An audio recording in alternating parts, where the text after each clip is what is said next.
Welcome to Dr. Lotte Science with Soul, the podcast that transcends the boundaries between science and spirituality. Prepare to be uplifted, transformed, and awakened to create a path to healing your own life physically, emotionally, and spiritually by bridging the gap between science and soul. Welcome to Dr. Lotte Science with Soul. Today's guests are Gregory and Gail Hoag, who are leaders in the world of sacred geometry. They are best-selling authors of Sacred Geometry, the Universal Language of Divine Alignment. With over 4 decades of dedicated expertise in the realm of sacred geometry, they have pioneered groundbreaking technologies and new discoveries that have transformed the lives of tens of thousands across the globe with their teaching and tools. They have harnessed the power of divine archetypes to amplify higher dimensional energies and elevate the human experience, catalyzing personal and spiritual growth. Through their lifelong dedication, they continue to inspire and guide countless individuals towards a path of higher consciousness, well being, and profound connection. For more information, please visit Metaforms at iconnecttoall.com.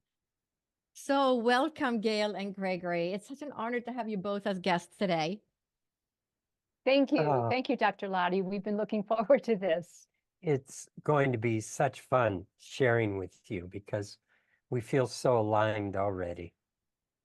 I just can't wait. We were talking a little bit before we started recording on this podcast, and I just learned that Gail had a near-death experience, and it sort of was what started her spiritual journey.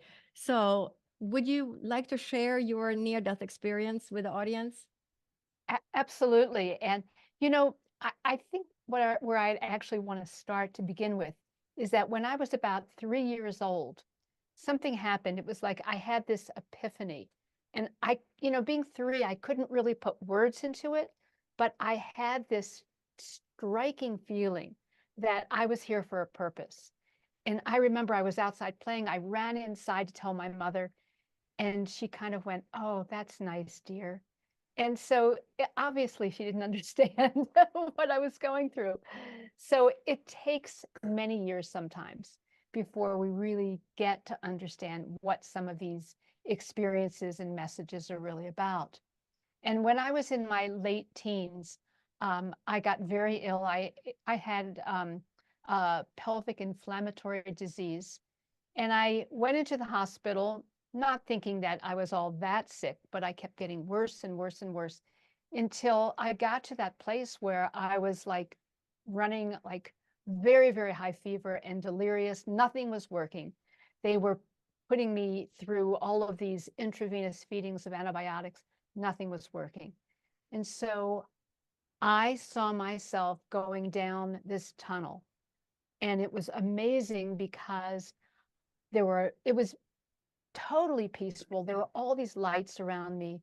And I saw myself going down. And all of a sudden, as that was happening, I went, "Oh my, I'm leaving this life. I'm leaving my body." And something came over me at that point. And I realized that I still had a choice. I don't know whether you had that experience as well. And I made a very deep choice and said, I have work to do here. I have more of a life that's in front of me, and I really want to put everything into it that I can.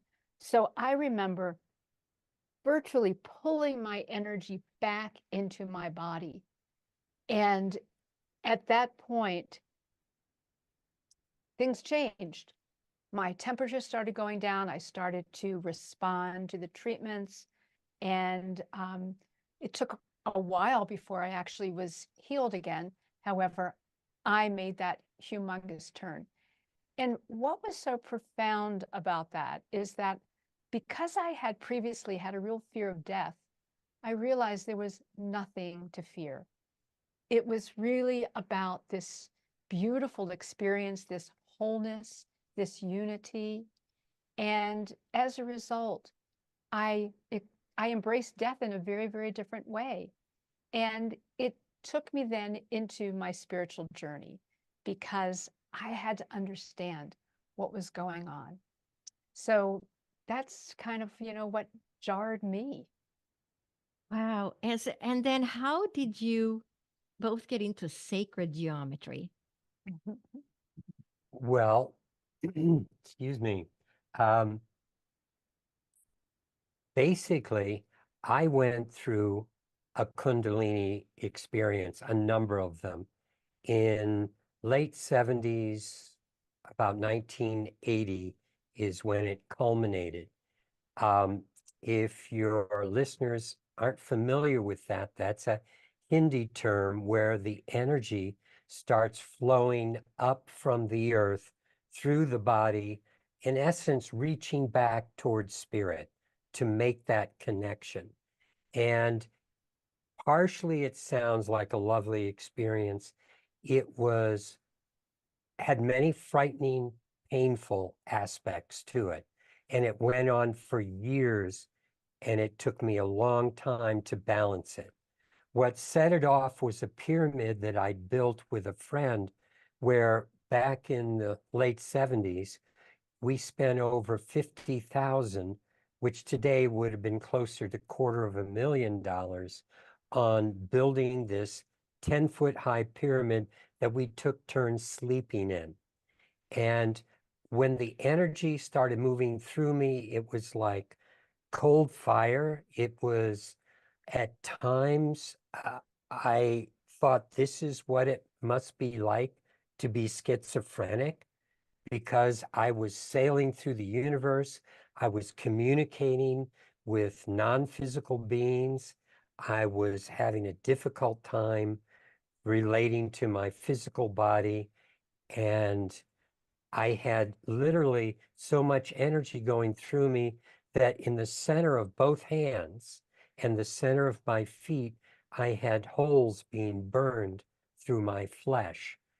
Um, Later on, I've seen in certain sacred drawings, where you have those chakras in the middle of the hands and the middle of the feet be converted to eyes for that light energy that literally was trying to go through my body, and I was not open enough to allow it. That's the issue.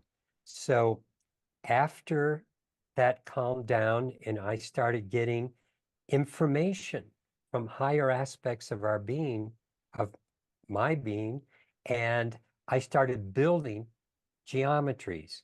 I didn't know anything about sacred geometry, but I started building what I was being shown. And when I met Gail, it was in a house that I had recently sold, and she was being offered a place to paint there. So I was in the garage looking at a table I had left there, which was leaning against, or her paintings were leaning against the table. And that's when she brought up Bucky Fuller and asked, "Oh, you must know Bucky Fuller." And I said, "No, I don't." But she had been channeling Bucky for a number of months before that. Yeah, he had recently passed away, and I was very affected by his work. And one of the reasons that he came to mind was that some of his books talk a lot about tetrahedrons. Tetrahedron is a three-dimensional triangle, and he talked about the closest packing of spheres and bringing it into both a scientific and a very strong foundational understanding of universe. And so when Fuller died, when he passed away, I believed that consciousness it continues. It doesn't go away. I mean, we're eternal. And so I put it out to the universe and asked. And I said, I'd love to learn more. I'd love to stay connected with this being and this incredible knowledge that he brought to our planet. And so after sitting and meditating several times, I saw an image of him coming towards me, and just asked if it would be okay for me to receive. And so I just got downloaded with lots of information. And the interesting thing is that it got really technical. And I don't have that science background. And so it got to a point after a number of sessions where I said, this is like my cup runneth over. It's too much just for me. Either stop or send me someone who I can share this with and we can do something with this. Because even though I kind of go out there pretty far, I'm a pretty practical person. I like to have things actually have some grounded reality to all of this. And shortly after I made that request, that's when I saw this character over here bump in, come into my life with this box of these geometries with tetrahedrons. And that's how it all got started. And I heard, in my inner knowing that we were here to do work together. Now, they didn't tell me that we were here to be life partners, because that might have gotten me a little over the top. But knowing that we had worked together, that was manageable. So that's where we started and got going right away. That was back in 1985. And within 4 or 5 months, we decided that we would be married and start our life. We were married and start our life together doing this work that we've been doing now since 1985. Mm-hmm. Wow. And it turned out I had a card that someone had given me that she had handmade and with one of her paintings on it. And the person said, you need to meet this person. But I carried it in my wallet for a year. And then once we met, it was the only card I had. I said, this is you. And so universe has lots of backup plans to make things flow the way they should. And I was a little slower than the universe liked. Maybe it was that, I waited for the right time. That's how I look at it. It's always perfect, isn't it? Right. It's always perfect. It's always the right time. But you had, when you saw the card too, it was just also confirmation. This is the right person, right? So then, Oh, absolutely. you've been working with sacred geometry, but I want to just jump to, I know you just came out with a book in January 2024 that's called Sacred Geometry, the Universal Language of Divine Alignment. So tell me about this book. I mean, it looks absolutely amazing. I'm going to read this. I'm definitely going to read this book because it looks just amazing. I can't wait for you to tell us, what is this book about? Well, the interesting thing, I had to make sure who's talking first. Do you want to say something first? No, okay. It starts out talking about consciousness because that's where everything comes from. Well, we literally start telling our stories, how we got there. Then we speak to consciousness, and then what's disrupting consciousness in this world that we've created, especially with all the technologies that are going on around us right now that disrupt our connection to higher self, our connection to soul. And so then we go into talking about the archetypes that universe uses, starting with the numbers themselves. The divine masculine and feminine are where it all starts, with the 1 and the 2 and the way they interact with reality. And like all the numbers have aspects, qualities that have gender to them. So it isn't just this cold thing of, I didn't do well in school with math, so I'm not going to like this. We're talking about how things come together in the universe. And then it gets more and more detailed where we start talking about how energy flows.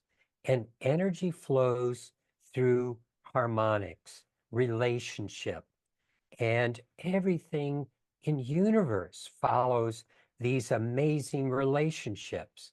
And we show that in our book, where even the sun and the moon and the earth all have particular numerical relationships, have geometric relationships, and adding their diameters together, the sun and the moon, you get certain geometries.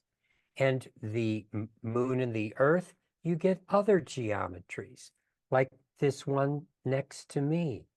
And so when you work with the way things are constructed in the universe and then build geometries that act like antenna systems, they can start to vibrate with those energies. And so the point of the book is to show where we really want to go in consciousness, how we're inhibited, and how universe has created these archetypes that we can follow. Just like when we go into nature and sit next to a stream and we feel the sun and we listen to the birds singing, there's something that puts us in a space of, ah, I feel that connection. I feel what's natural. I feel what's real. And so that's what we're able to do with the tools that we build, is create relationships that people can feel, so that then they start to feel that connection to their soul, to higher self. And once that starts to flow, all kinds of amazing things start happening in people's lives. Something that I feel very strongly about is that we're living in an environment where people feel disconnected. You know, there's so much out there where there's fear, there's just so much that seems to separate people, and people from nature, people from each other, people from their spiritual selves, whatever it is. That separation is really working against us. And what works for us is unity. And one of the things that I love about sacred geometry is it expresses that unity. It helps us to understand how we do belong, how everything is constructed, because we start out as pure energy, this formless matter that we can't quite, put our fingers on. It's hard sometimes to bring words to all of this. And so we bring different analogies and all kinds of things like that. But what's important here is that sacred geometry shows us those reference points. It talks about the rhythms, the cycles, the patterns, the way that energy comes into this physical realm. It comes from a higher vibration and then brings itself into this density.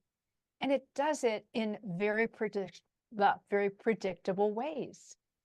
And so rather than wandering around the universe going, where do I belong? I can remember doing that when I was a little child, thinking, I think I got dropped off at the wrong corner. And Right. instead, understanding that the universe is a structure that embraces us, that encompasses us. And at the bottom of it is love. And that's what's really important with our book. When we talk about all these different mathematical things and structure and function and all this good stuff, it's all about consciousness. Consciousness cannot be extracted from the world, from sacred geometry, from all the things that we're talking about. And that consciousness at its very core is love. When we realize that, we can relax. We can start to see each other in a more loving and compassionate way. So that's one of the things that I love about it. And I think Gregory's going to show you a Well, little bit about some of the mathematical things that go within it. And by the way, sacred geometry is something that is historically has made its mark for, tens of thousands and maybe millions of years. And when you go back into whether it's looking at ancient Greece or Egypt or some of these, the Mayan architecture and other architecture that's being discovered now, there's something there where those beings, and maybe they came from another higher level, hard to know, but they understood that when they built things in a certain way, they offered an environment to people that supported them in the connections, the very basic connections that humanity thrives with. Just fascinating. So how does this, so when you talk about the consciousness, is that universal consciousness, divine source, or our own consciousness? All of it. It's all one, isn't it? And when we like to talk about how unity, everything really is one. When we start trying to divide things up, that's where it gets tricky. You take, it's something as simple as an apple, and you go, all right, I want to try and understand what the apple is. I think I'll cut it in half. Do you actually get a chance to understand the apple more? Well, you understand certain things about the apple, but it's not until you bite into it, until you experience it, until you allow it to really express itself to you, that you understand what that apple is really about. And so consciousness is something that it's, when you divide it up and you try to put it into these precise words, it takes away from the essence of it. But if you're a meditator, if you're somebody that is just exploring nature and open to feeling the oneness of it and the sounds of the birds and the feeling of the breeze on your skin and the gurgling waters, if you're open to that, you understand that oneness. There's nothing there that's separate from anything else when it all comes down to it. But it gets expressed in so many different ways. It's really quite wonderful. Excuse me for popping in for a second. But the consciousness that we often think of is, okay, I'm awake today, I'm conscious, and at night I'm unconscious. Actually, probably about 60 or so years ago now, I started meditating during the dream state, and it shifted my dream state when I brought that level of awareness into what should, or what often is referred to as unconscious. And another way to understand it is that we're very focused on these characters, on this physical. And you've had, some expanded experiences. We all have, many of us have. And so let me share a picture of a metaphor that is more of what we're really like. It's like we're like an iceberg where the majority of us is hidden. It's hidden on these higher dimensional levels. And so I flipped the iceberg over just to carry the metaphor deeper into energy flows from soul, from source, through all these different aspects of our being before it gets into that little tip where everybody's relating to each other from, that tip of the iceberg.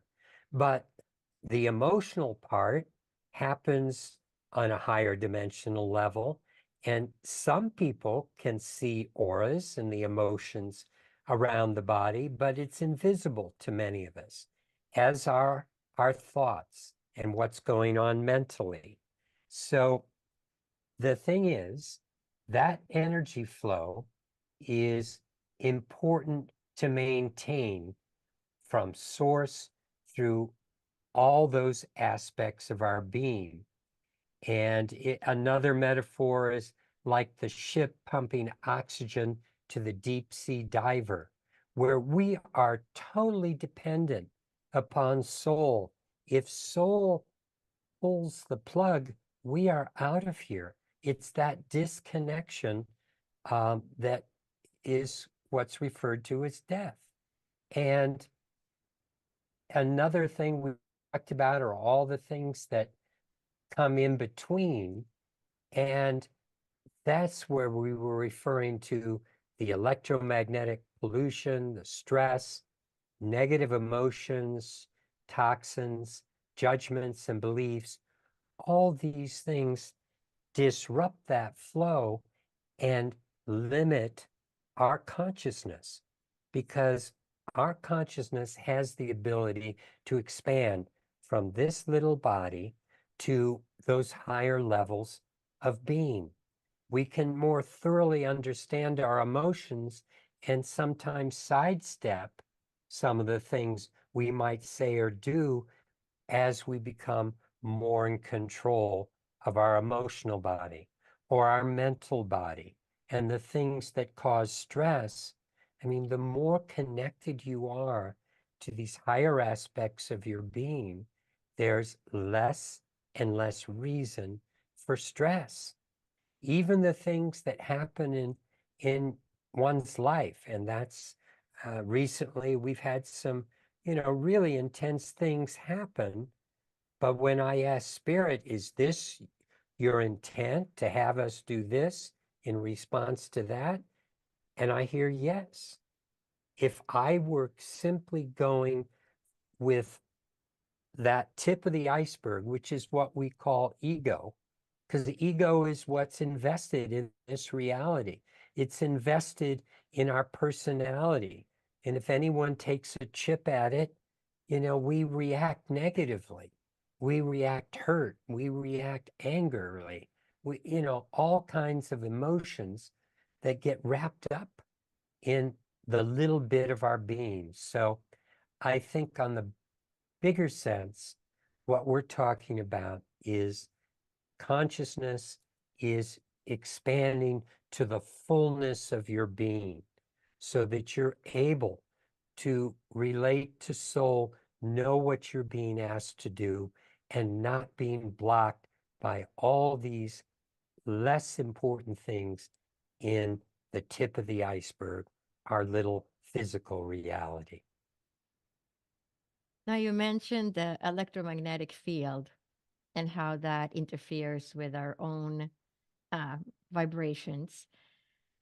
Now, how do we get away from that? I mean, I'm thinking, I live in the middle of Phoenix. I'm sure there's like 800 cell towers within 3 miles and et cetera, right? Because I'm in a big city. How do we protect ourselves from that? I mean, you can't really Well, get away from it unless you go off the grid, which is even hard to do today. it is. It's very hard to do. We're in the mountains, and so we are a little bit out of it, but not fully. But let me respond to one thing, because a lot of people will ask us, how do we protect ourselves from the electromagnetics? And the first thing that I always say is, when we think about protection, we're coming at it through fear. So let's turn that around. We can't cut out all of those electromagnetic frequencies, because then we wouldn't be able to do this right now, would we? But what really is powerful is our connection. When we are connected, that connection overcompensates for all of the other things that are there. Now, what's interesting about like the electromagnetics is that they're trying to, in some ways, like dominate and block out what else is there. Think about the whole spectrum of what's there. It's huge. What we want to do is we want to enable those higher levels and the natural levels to come through. So the tools that we've created are creating certain harmonics. They're resonating with what it is that we want to stay connected to. And that becomes a stronger aspect. And so that balances out the electromagnetics, the other things that are there. It doesn't wipe it out. So even like we'll have certain things that we have, like we have this particular motor called the causal generator that people have absolutely loved. And it is revolving at a certain time, a certain speed and rate, and you can sit different geometries on it. And that vibrational field is going out into the room. Now, what's going on in the room is still going on there, but that harmonic is stronger. And particularly when we use our consciousness to connect in with it, that's what really gets us into that place of health and balance. Wow. What was that called? That one is called the causal generator.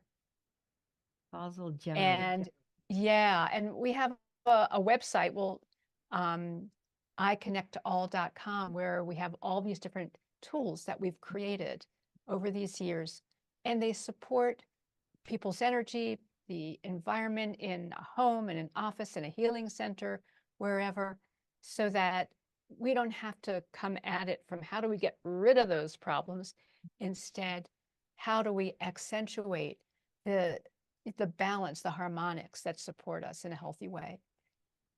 And the image on the far right of this picture at the very base, that's the causal generator that she's referring to down there, that's spinning a form above it. And so all these forms, as they spin and move, they affect the field and the energy going on in that field. And so that is what we mean by shifting the energy. It's such a classic issue. And surrounding yourself with a wall, it didn't work for the Chinese with their Great Wall. It never worked for any of the medieval kings. Always there's a breakdown when you're coming at things from that perspective of fear and protection. And so we need to rise above and connect with what's real, because that's what's being offered to us in our lives right now. And I believe that's what's happening. There's so many people, you know this, that are waking up. And that is reshaping the world that we're living in and all of the things that are evolving now. It's a very exciting time. Oh, it definitely is. And so, I mean, everything is vibrating, right? So these geometric things, what should I call them, that you make, they literally like changing the vibrational frequencies in the room then, or? Yes, they literally are. And we also have things like these pendants that have about 35 antenna systems inside, circuit boards, oscillating crystals, so different frequencies, the geometries on the outside. We found a way to take three-dimensional geometry, which gathers energy like an antenna system, and project it into a two-dimensional antenna. And so we're working with many different things that are working with energies that you can have on your body, and it shifts your body right away. Someone who's sensitive to energy can literally feel it the moment I put it in their hand or I put it on their body. And so this pendant, I'll go back to it. It looks like there are two different sides to one pendant, and that's what it is. It's not two different pendants. And the reason it has two sides is that the body has energy constantly flowing through it, either down, like, a big torus, a big donut where the energy is flowing down, or it's flowing up. And there are different reasons to have yourself more grounded, connected to the earth, or raising the energy and be more mentally focused and higher connected. And by flipping that pendant over, almost everyone that I have it in their hand and they're feeling the energy, they can feel when I turn it over. So it's shifting the field in the body. And I always use kinesiology, that is muscle testing, to show people how if they have negative thoughts and I test them, they go very weak. But if I put this pendant close to their body or I have them hold it, they go strong. And if they hold a cell phone next to them, or they have maybe a packet of sweet and low, I probably shouldn't use that, but something in their hand that isn't good for their body, they will go weak. But when we bring the pendant in, they are strong.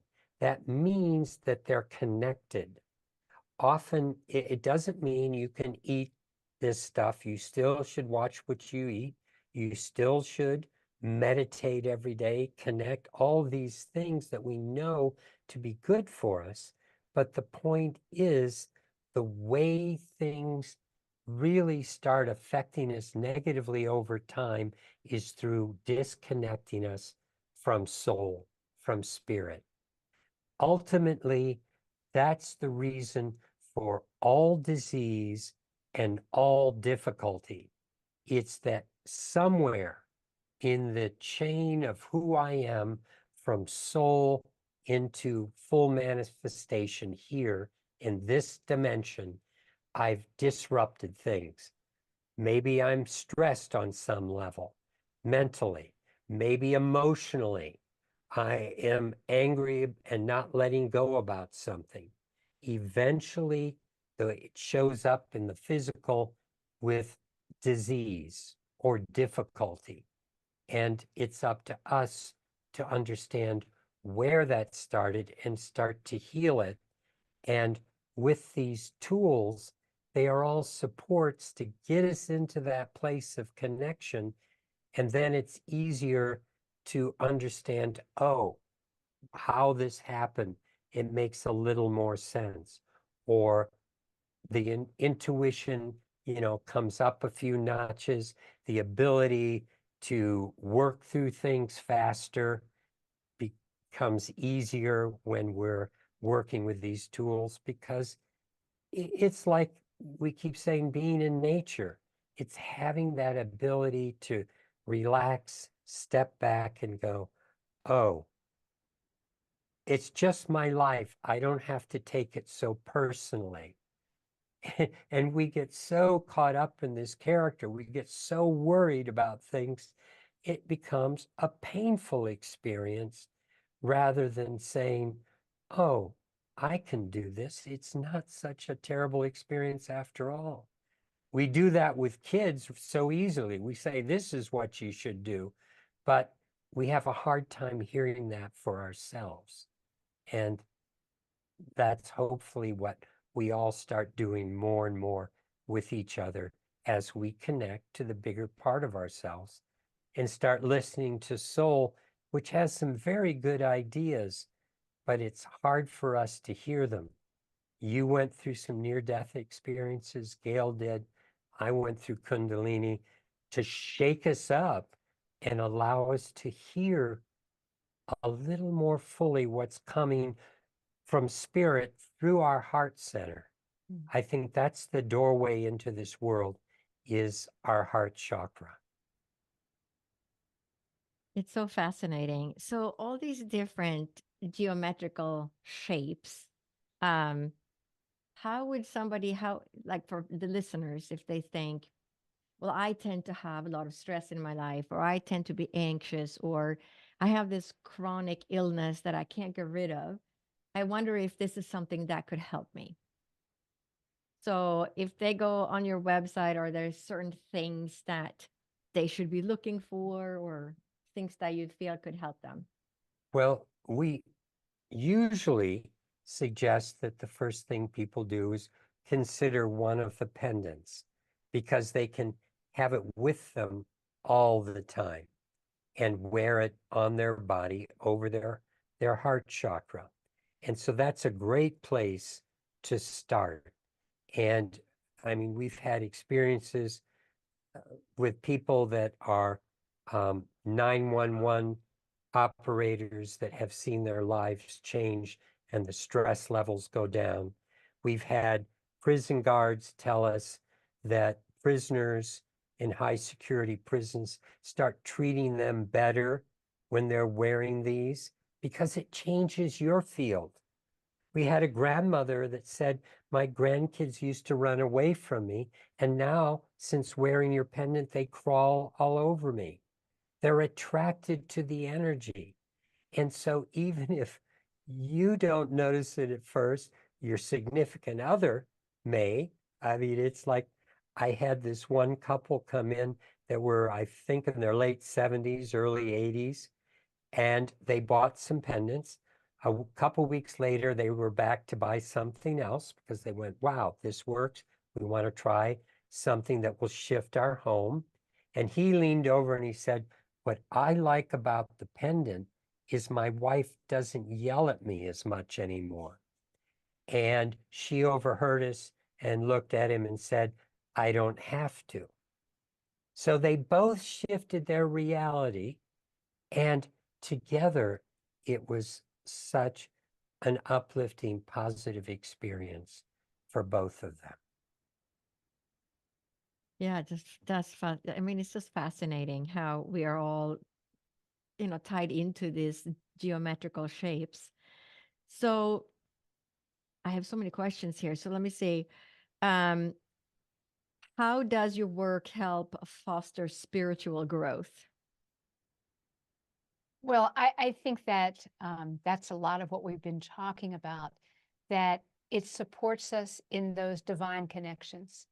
When we're connected, it all flows. And it makes it easier to do some of the things that support us, like even meditating. We have people that work with some of these different structures or are wearing the pendant, and they can relax more into a meditation.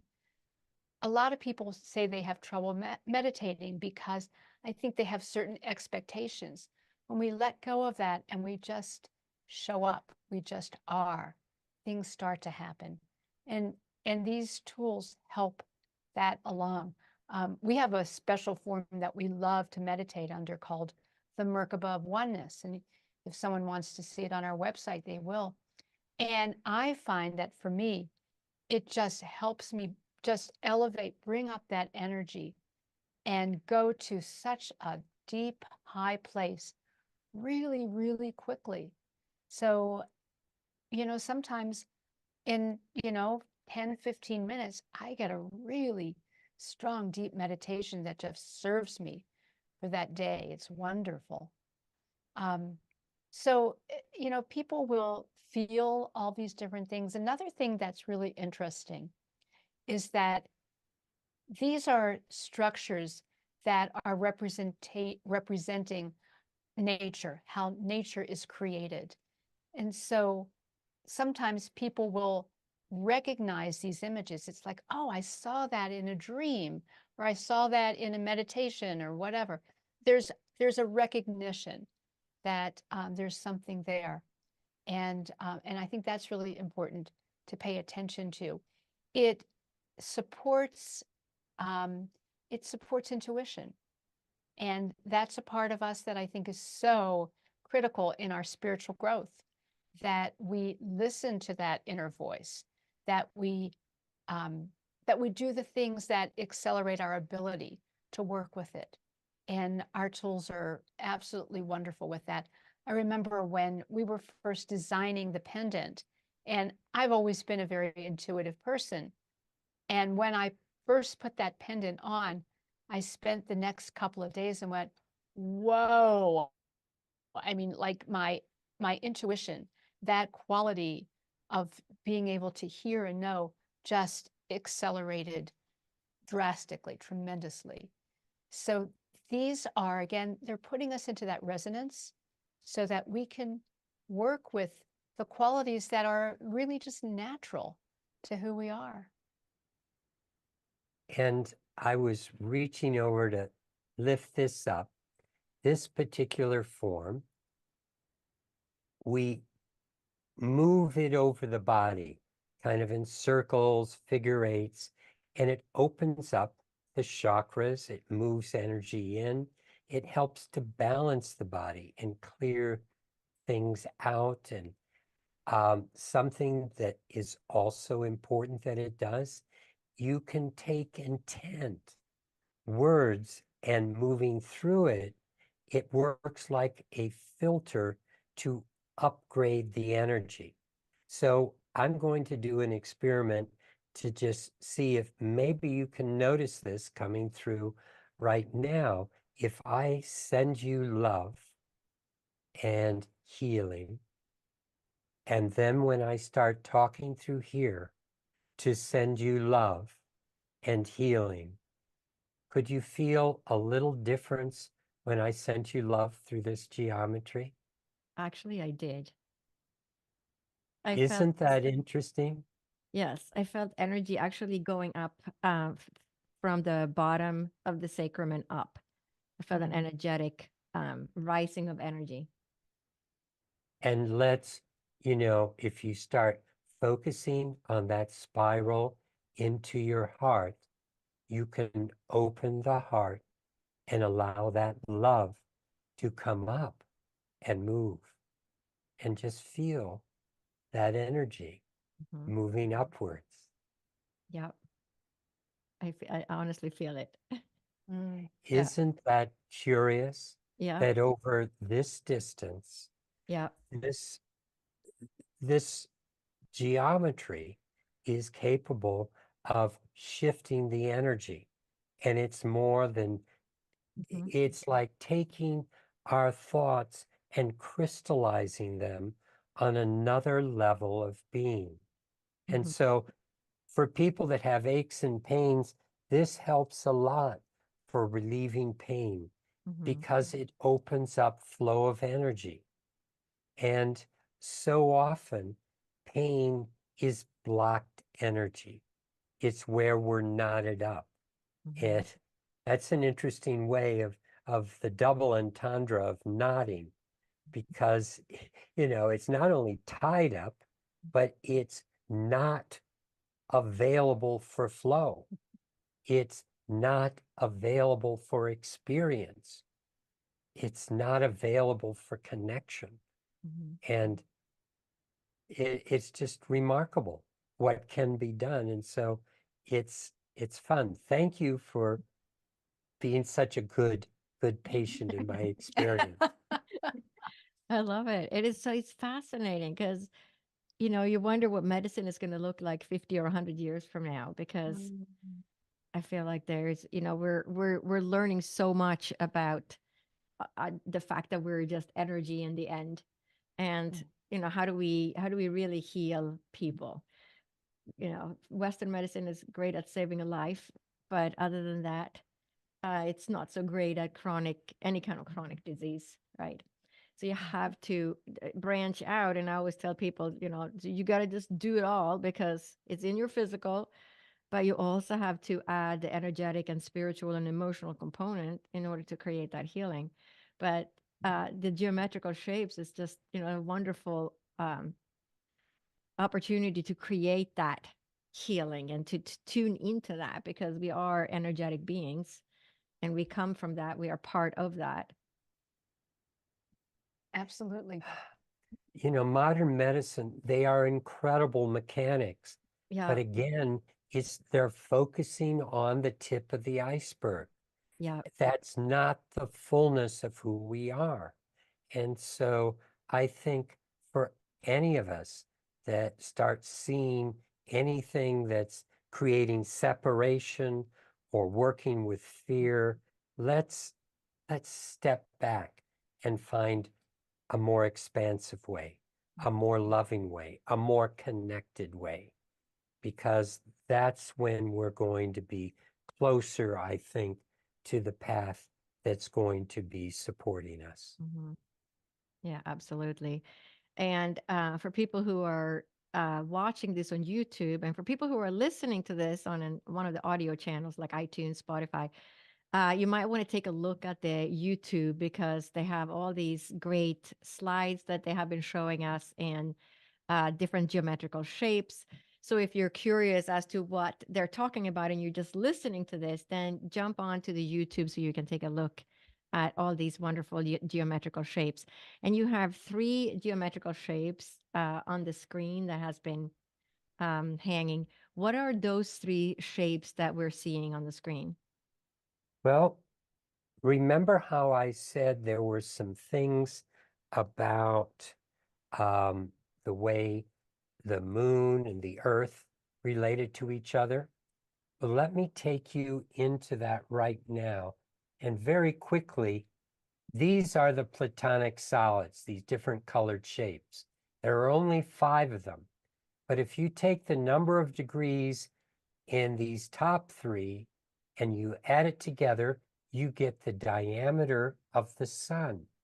The next 4 exactly equals the diameter of the earth. And the cube is the diameter of the moon. Now, if you take some of these, like the diameter of the moon and the diameter of the earth, added together, they equal this geometry on the right. And that's this geometry right here that is working with the phi ratio, which, well, let me show you. The phi ratio is the way the body's constructed. That means that when we see these spirals of everything from sunflower seeds to a nautilus shell, they are working with the same proportions that the human body all the way down to the DNA is working with this proportion, this ratio. And so that means the moon and the earth are dancing with their diameters to work with this geometry that has the same number of degrees as the total of the diameter of the earth and the moon. So it's resonant with the earth and the moon, and it's resonant with the way our body's created. So when this is spinning or working under a form that's spinning, it can work with those same vibrations and work with healing and work with bringing your body into order. Then you bring your intent into all of these, because when the energy's there, it's what are you going to do with it? What would you like to do with it? And I'm sure that's what you've seen in all of your work, is that a person's intent and focus is always paramount. And this form up here, that form is working with 4 bands, which is working with basically a structure that is actually similar to the one above, which is the way everything is constructed in universe. It's built around something called a cube octahedron, which is a geometry that's working with a cube and an octahedron together. And this has the same number of degrees as you'll find an icosahedron. And if you break it down into the number of degrees that's in a circle or a square, they both relate to each other. One's heaven, one's earth, but they're both 360. And actually, the number of days in a sacred year that all the ancients worked with is 360 days. So you see, harmonics start getting set up with all of these things. It's there in our sacred literature. Actually, During a leap year, I Googled what is day 360 in our year, and it comes out to be December 25th, because that day was chosen to be celebratory of Christ's birth, but it was laid over another time that was called Saturnia, a time of when the year slowly came to its end and a new year was beginning. So all these ancient things hidden in these different sacred texts that we read about and we hear about, oh, so many beads in a mala bead from the East, 108, yet in the Catholic Church, it's exactly half, 54. These are numbers that are working with this geometry because they're working with the way the body's created. They're working with the energy of life itself.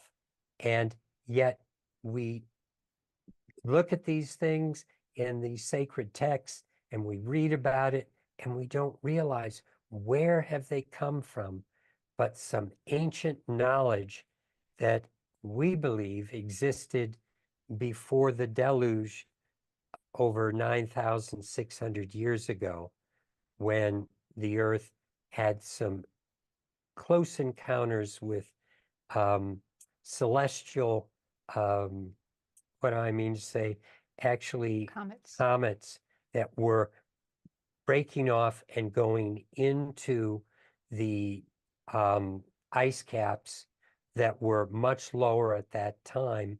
And that happened about 12,000 years ago, and again around 9,600.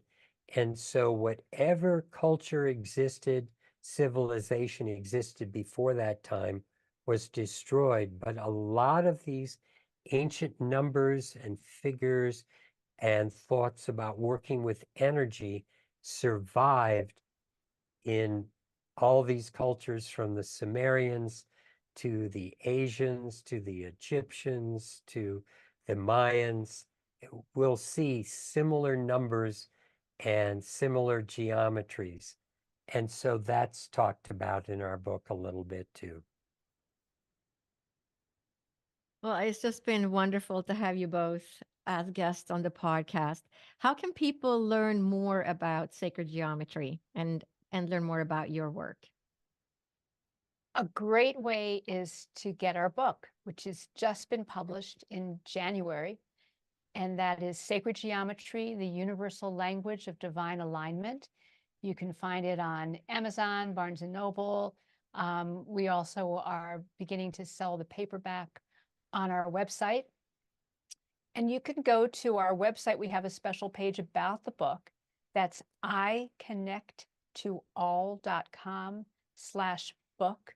The website is iconnect2all.com. And you can see our different products. We have lots of videos that we've done on YouTube. We've done classes. We have all kinds of things. We're getting on a lot of podcasts now and having fun sharing this information with people all over the planet. So yeah, our website is a great place to learn. And the book, it goes through so much of, Gregory is just, and I were just beginning to give you little tidbits of what you'll find in the book, and lots of visuals. We have like 72 art slides in there. And you'll see at the very end, we do talk about our products and show you what they are and how we've come about learning what they are and designing them. So we give away some of those little secrets too. That's just wonderful. And my last question is, what is the meaning of life? Oh, goodness. You're going to get two answers. Oh, gosh. I'm Do ready. you want to start first? That's such a what a great question. I so enjoy your questions, Dr. Lotte. The meaning of life is, I think, when it comes down to it, it's about love. And everyone who you ask, I bet you get lots of different answers. to me, the meaning of life is exploring the magnificence of what is here, who we are at every level of our being. We are multidimensional beings, and I believe we're being really blessed to have the opportunity to learn more about that, interact with people more about that, and play at a much higher level than we were able to many years ago. So we can incorporate in our physical lives, mind, body, spirit, bring in the magnificent energy of soul. And what we've discovered with our book is that there is such alignment and beauty in the way that this physical realm is created. And it can only be that beautiful because it's a reflection of love.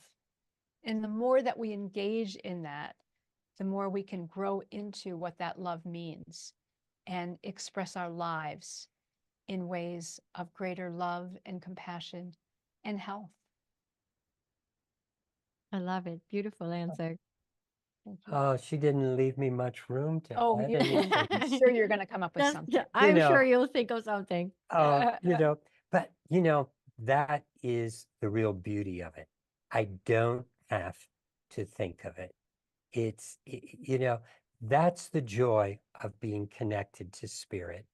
It just fulfills us with whatever needs to happen at the moment. And, I would say the greater meaning of life for all of us is that opportunity to grow.